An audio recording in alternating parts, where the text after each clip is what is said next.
I'm Joe Halko, Director of Community Relations for Northwestern Counseling and Support Services, and welcome to another episode of NCSS Here for You. Since 1958, Northwestern Counseling and Support Services has been providing access to high-quality services which promote healthy living and emotional well-being to the residents of Franklin and Grand Isle counties.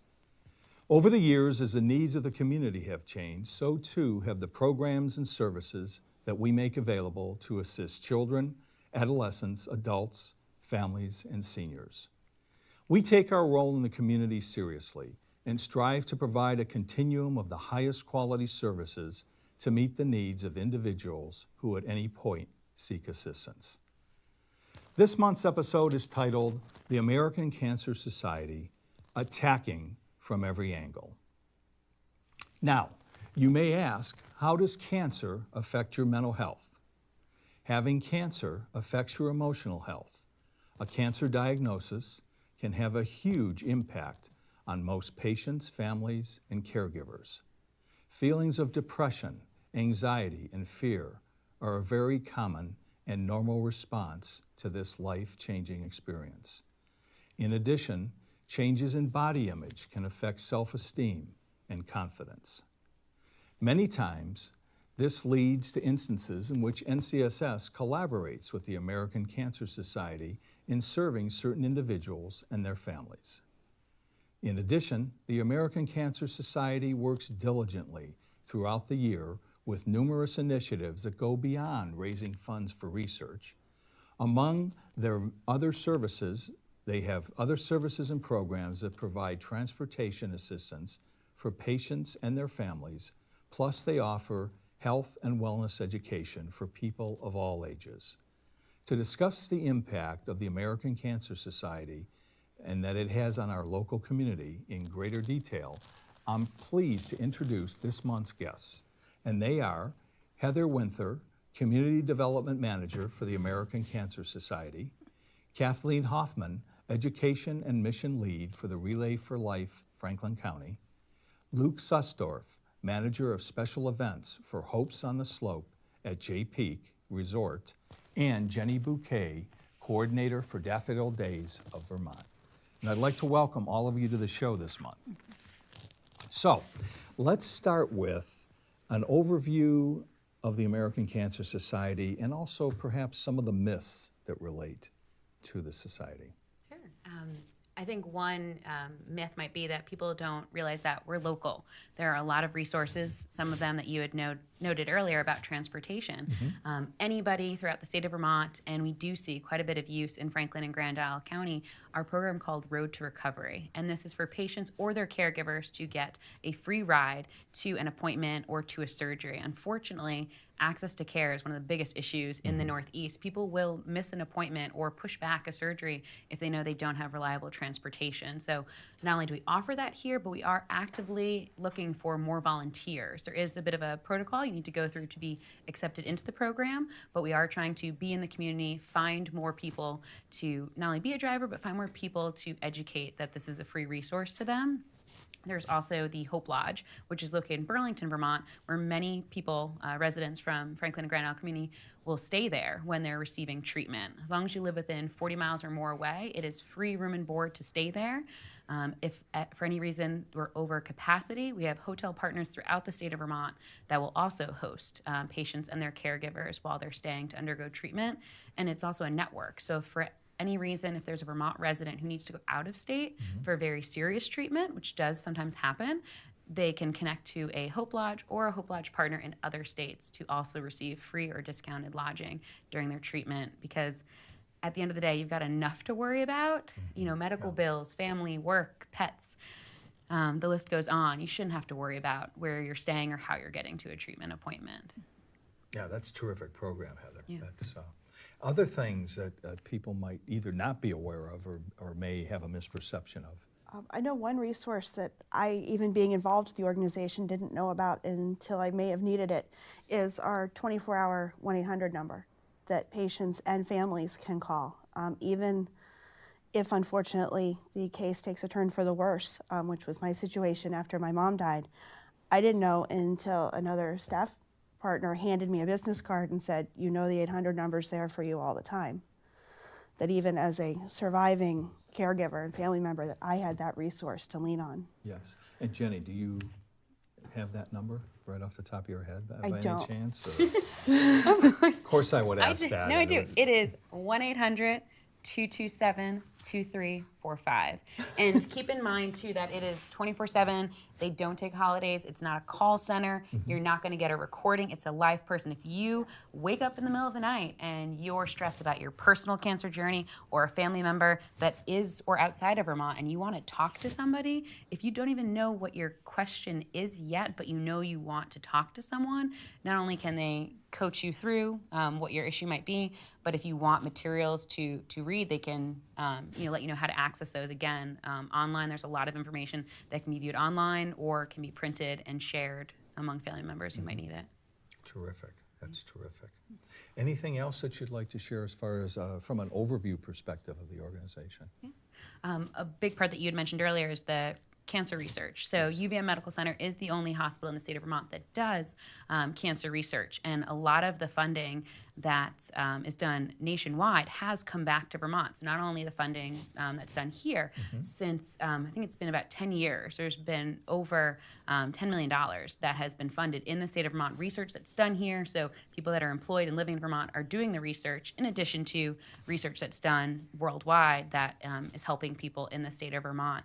And a lot of the programs that we have here also help make some of the services that are available, both such as like Schools vs. Cancer. So there's an opportunity there where we have educational literature that can be shared with an athletic director, with a guidance counselor. It can go home with a child to their parent, and it allows them an opportunity for either children to be educated about cancer risks, or it at least shares information that can be digestible by adolescents, whether it's smoking cessation or healthy lifestyle. I think a big thing that we want to make sure people know on a local level is that we're trying to be proactive. We don't want to be reactive and just be a resource when people need us. We want to be there before people necessarily need us, so that they know, who they can come to for information and where it is accessible. Do you happen to know how long the affiliation has been with UVM Medical Center doing research? I mean, has this been something that's been going on for quite some time, or? I know we've had a partnership with them for many years. As far as when they started to do cancer research, I don't know, because their funding doesn't just come from us. Over the last 10 years, some of the funding has come from us and some on a local level as well. And the amount of each grant ranges as well. I mean, there's usually on average about 200 grants per year nationwide that are funded, and it all depends on who's writing it and where and how they get funded. So there could be another grant in the next year that is funded here in Vermont, but at the same time, research that's being done at medical facilities in other states is impacting the people here. When technology is more advanced, it makes services more affordable. I know there was a 10-year gap between my mother's diagnosis with breast cancer. And the first time she was diagnosed, she didn't need to have chemo. The second time, she did. And when she went to a doctor's appointment the second time, she had brought information she'd received 10 years earlier, and they almost laughed at seeing it. They said, do you have any idea how much more affordable it is now, how much less invasive it is now, how much progress we've made in 10 years? And she knows that a lot of that was made possible through the work that the American Cancer Society does. Yeah. That's great stuff.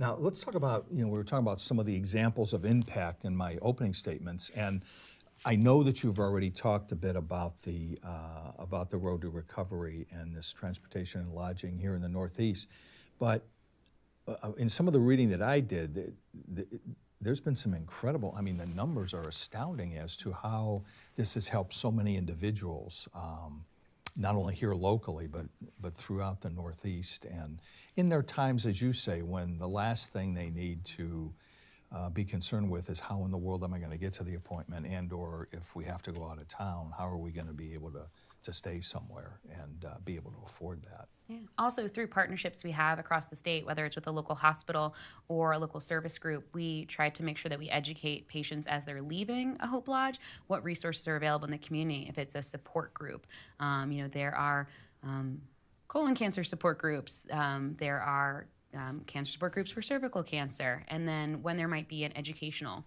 event too somewhere in the state, for instance, there was a lung cancer screening summit just within the last year that ACS partnered with the Lung Association on. So we're not just doing this alone. We're really pulling people together, different organizations together, to realize that there's an opportunity for us to support an individual in different ends, different parts of the spectrum of where they are in their journey.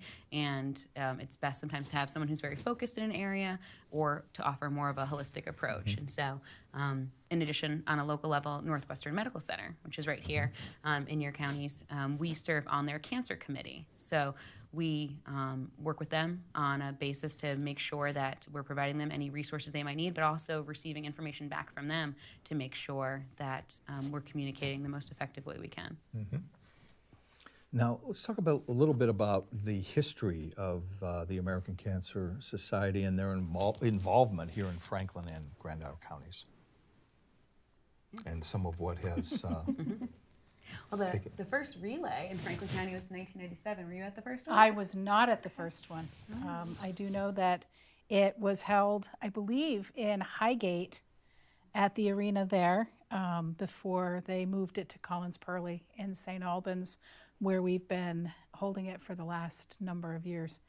The Relay for Life in Franklin County is notorious for raising a lot of funds for the American Cancer Society, some funds that are used right here in Vermont, while others go to fund things nationally. The Relay for Life is, it's an exciting event. We celebrate cancer survivors, we celebrate caregivers, we celebrate life, we celebrate all of the breakthroughs that happen in cancer research, and we celebrate the fundraising, and we do it in a way that just lifts people up.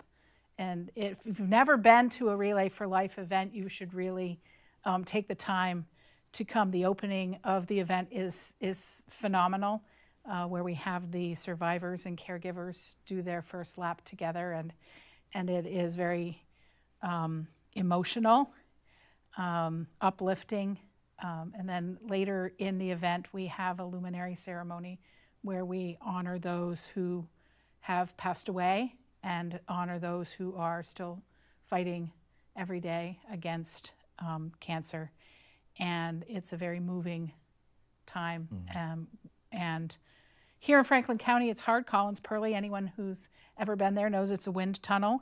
And so we do struggle with the luminary ceremony, because there have been years we last year moved to using not using candles in our luminaries, because we always had to put them out and put out a lot of fires, and the rain would come, but we would still be there. People would be on the track, and they would be walking in honor and memory of those who have had cancer, survived cancer, and have passed away. And it's just a really uplifting experience. And Kathleen, for this year, what is the date of the Relay for Life? Well, it's in June. The 22nd? Saturday, June 22nd. Yeah, June 22nd. So Yes. people can look forward to that. Absolutely. When Yes. the And it will weather's be a at bit Collins warmer Purley. than it is today. We hope so. And this year's theme is a Dr. Seuss theme. Okay. So that is always enjoyable, finding different ways to celebrate and bringing in themes done Disney and traveling throughout the world. This year we made the decision to do a Dr. Seuss theme. So that's Saturday, June the 22nd at what we will now dub the Wind Tunnel, which I know what you're talking about when you say, I don't think there's ever been a day. It can be the most mild, still, it's like there's no wind, but somehow across the field there at Collins Purley, there seems to be nothing but wind. Right. So totally understand what you're saying there. Let's talk about another event that the Cancer Society does, and that's the Hope on the Slopes at Jay Peak. And I know that's coming up in March. It is. I believe. Yes. Luke, if you could speak about that, that would be great. Yeah, the 9th annual Hope on the Slopes. It's Sunday, March 3rd. It's an all-day event on and off the hill. Couple different components involved. So the first one being is the on-mountain portion, the vertical challenge, if you will. How many runs can you and your teammates get in a day before your legs just say no? The other portion of it too, if you're not a skier or a rider, is the fundraising component. All of the teams that participate on and off the hill are going through local area businesses and beyond at this point to solicit donations and just promote the event and overall awareness of the American Cancer Society and what we do at JPEAK that's involved to benefit such a quality organization. It's a great event. It's open to anyone and everyone, beginners, intermediates, kids, families. And just to speak solely to JPEAK, I'm the events guy for the resort, so we have such a wide net that we've cast in regards to the different types of events that we offer at the resort year-round. But despite having such a wide net, we are still so deeply tied with our community and having the ability to work with organizations like the American Cancer Society to execute an event like Hope on the Slopes. When I think of just community outreach and how that ties into my role in events at J, Hope on the Slopes is leading the charge with that. It's a great event just to be a part of. I'm a part of a team as well. Euler's Dreamers, we call ourselves. Euler's the Norse god of snow. My wife and myself participate, and along with a number of our friends and work colleagues. So it's great. We're tapping into the local community, which that encompasses employees, our season pass holders, just regular guests. It really is open to anyone and everyone. And I would say an important thing that Kathleen had mentioned that is an aspect of some of our events is it is an opportunity to bring people together to celebrate, someone who has fought cancer, to honor those who have lost, and it just sometimes people don't know how to have those types of conversations, whether it's with a close person or with someone who they might not know needs to have that type of conversation. And while American Cancer Society is around in communities year-round, available online, sometimes it's nice to know that you have somewhere you can go, where it's a place where there's other people who know what you've gone through or are going through, or if you're in a place where you're about to start a journey, you've got this opportunity to just be welcomed by people that you might already know, by people that you don't know. You might be surprised who's there. And it's an opportunity for us to be very visible in the community. While we are here year-round, we're trying to have conversations with individuals or with groups. By having an event, it brings people together who might have an interest in skiing or snowboarding, or have an interest in walking, or they might be part of a family and they're looking for an activity for their family to do for the day. So we like to try to provide opportunities that appeal to everyone, every lifestyle, every ability, and make sure that we're accessible. Sounds great. Daffodil Days. Daffodil Days. Speaking of daffodils, right? That's right. Jenny, if you'd like to speak to that. Daffodil Days is a really fun fundraiser. We bought it back last year to a lot of fanfare. People love it. The daffodil really is the first flower of spring, is a sign of hope. And so our patients and families are able to rally around that and see, that after this cold, messy winter that we suffer through, because we love it. Sorry. Okay. We still get the flowers of spring and this sign of hope. And Daffodil Days is a great campaign. You can purchase one bunch of 10 fresh daffodils for just $10. A potted mini daffodils is $15, and you can plant the bulbs afterwards. I know people last year had success with that. Or for $25, you can do what we call a gift of hope. And that is sending the daffodils to a patient at the hospital or to Hope Lodge. Is that new, or has that been around as That's well been as part of of the it program? for a while. It Yeah, has? It has. And the nice aspect there for some people, if they were to, purchase a variety of them, is they could keep them for themselves, give them as gifts, and have a partial donation go to Gift of Hope programs. Then you kind of know, while I have this beautiful flower in my kitchen at my office, there's also one that's cheering up a patient somewhere in the state of Vermont. Yeah, It's a great thing. that's terrific.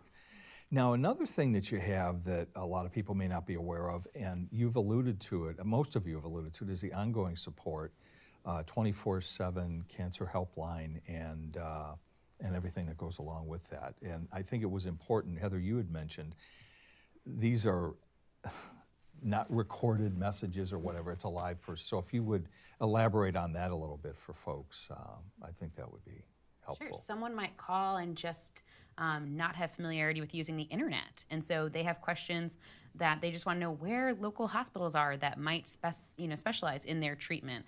They might want to understand what some cause and effects might be before they might start something. Someone might have a reading impairment, and so maybe materials that they did receive at their doctor's office weren't as helpful or didn't speak to their needs. At the end of the day, too, it's just comforting to have another voice on the other end of the line. There could be someone who received a diagnosis and has yet to share it, and so being able to talk to somebody about how to navigate what comes next. Some of the funding that is done here in the state of Vermont does actually help fund 19 patient navigators throughout the state of Vermont. So there are also actual people that if you could go and sit with them throughout the state of Vermont at different hospitals, and they will talk to somebody about what their options are, because people don't always know that there are multiple options, that a diagnosis isn't necessarily it doesn't necessarily have to be a final statement. It could be, the start of a journey. People, can have options, whether it's where they access it, how they access information, or treatment. And so by calling that number, there's also actually a live chat. Sorry, I should have said that too. For those people who maybe aren't as comfortable with having a voice on the other end of the line, but want their questions answered, there's also a live chat that they can access as well. But as I shared, some people might not have access to that at home. So the phone number is nice for that late night or early morning questions that they want answered. So really, when you think about it, between the live chat and the live person on the phone and what have you, it's almost like what you've tried to do is break down any kind of barrier, depending on how somebody likes to engage with someone, and some people would rather, it's kind of like some people would rather text than talk on the phone and vice versa. Right, and it depends what you're dealing with, like if you're sitting at the bedside of the patient you're caring for, and you don't necessarily want to raise your question in front of them, but you've got your phone or your laptop right there, you can be asking questions without them necessarily knowing at that moment that you're trying to get some answers to back you up. Because, it is important for people to realize that we're here for not only the patient, but for those around them, because nobody's alone in this battle, and the Cancer Society is here for everyone. And other thoughts about working in Franklin and Grand Isle counties that you'd like people to be aware of that maybe they're not, and whether they're business owners or whether they're residents, are there any thoughts that you'd like to share for those individuals to make them aware of that maybe they're not? I think at this point, one is just access to information. So by having the different events, whether it's Relay for Life or Hope on the Slopes or being in businesses this time of year with the Daffodil Days program, it's an opportunity for us to engage with individuals, with businesses, with community members, and always making sure that the information that we leave behind, whether it's also like a postcard we're sending, that 1-800 number, that web address is on there, and it says what it's there for, so that if we're having a conversation with someone, any one of us here, or another volunteer, that we're not just going in and talking about an event, but really talking about the bigger picture, about what's available to them, and just letting people know that because we do have the national representation of our organization, there's a lot of information that's been vetted and perfected and streamlined so that it's easily accessible. So if it's a school counselor, like I mentioned before, that maybe the school is experiencing issues with electronic cigarettes, which I've heard is kind of an issue in this area. Yes. There are flyers, there are postcards, there are fact sheets that we can supply to schools that they can give to either a guidance counselor to use as a tool, as a conversation that they can give to a child to take home if their parent's having an issue, talking to them about how to, what could cause, what could it lead to. So we're making sure that we're offering information that's preventative, that's proactive, and again, that comes in different formats. But the hard part sometimes is letting people know. So our hope is, by being here today and sharing information about the different events you can access and how you can access the information, that you could come and talk to any one of us. You could call the 1-800 number. You could go on our event websites. We have information in multiple places so people can really access what they need when they need it, and how they get to it might be they started out with an interest in skiing and snowboarding because it's the weekend and they're looking for something to do. And through the website, they also maybe found information that was really helpful either to them or to somebody else in their community. So if someone wants to volunteer for one of these events, let's say they hear something today and they go, boy, the Hope on the Slopes, or maybe it's Daffodil Day, or the Relay for Life, how do they get in touch with you? Who do they contact? How do they go about that, just to make it easy for them? Definitely, yeah. All of these programs have their own website. All of these programs have their own Facebook page. With that Facebook page, either I or a volunteer is directly connected to them, so we can respond back if they have questions. The website will have a phone number and email address, so there's that. So there's, I think even with Relay, we have Instagram too. Yes. Right? So if you want to chat us on Instagram, you can.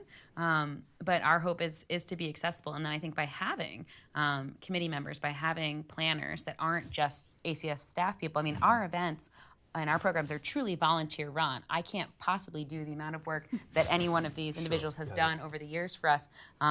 Everything that we've accomplished over the years is made possible because of, because of the three of you, everything you've done, the conversations you've had, the introductions you've made, the hours you've put in, the conversations you've started, or the doors that you've opened, that's what's made it possible. And so if someone wants to get involved, there's day of volunteer opportunities with Relay for Life, which we said is Saturday, June 22nd. That is a 12-hour event. So there's a lot of different things. If someone wants a low impact opportunity, I'm sure we could find something where they could sit in a chair and help. If they want something that's more impact, like running around, I'm sure we could find something there too. Same thing with Hope on the Slopes. I know we do a duck race at the pump house. We do in the water park, yeah. Yeah. So maybe you want to help us push some rubber ducks down a slide. Help herd some ducks. I think if someone has time and has interest and wants to be involved in a cause, if that was your New Year's resolution, then we will find a way to utilize your skills to help make the event successful so it's easy to enjoy and people come back, and adding more people to the events, having more teams at Relay, having more coordinators with Daffodils, having more teams at Hope on the Slopes. It really helps to bring new people to the event to make it bigger. And part of the bigger aspect is, again, to make sure that the information that we're giving to team participants and team captains about the resources and the services that we provide are really getting to the people that might need it. And I can't, and fellow members of our office can't necessarily have all those conversations all the time. It's sometimes better if those types of conversations and that information is shared by each of you, because you might have that connection with that individual. So yeah, definitely, if anybody's interested in starting a team, volunteering, wanting to be a sponsor, please visit any of the event websites or our Facebook page, and I'm happy to share that information. Okay, that sounds great. And believe it or not, our time is up. I know it goes fast. And I want to thank my guests, Heather Winther, Kathleen Hoffman, Luke Sussdorff, and Jenny Bouquet, for sharing their insights on the impact that the American Cancer Society has on the local community throughout the year. I also want to thank you, the viewer, for spending time with us again this month. You can learn more about NCSS programs and services by visiting ncssinc.org. For all of the links that we were talking about today, I know they were shown throughout the course of the show, but at the end of the show, we will have all the various links for the various programs that were being discussed this month, and you'll find that from the American Cancer Society. I'm Joe Halko, and I'll be back next month with another episode of NCSS here for you.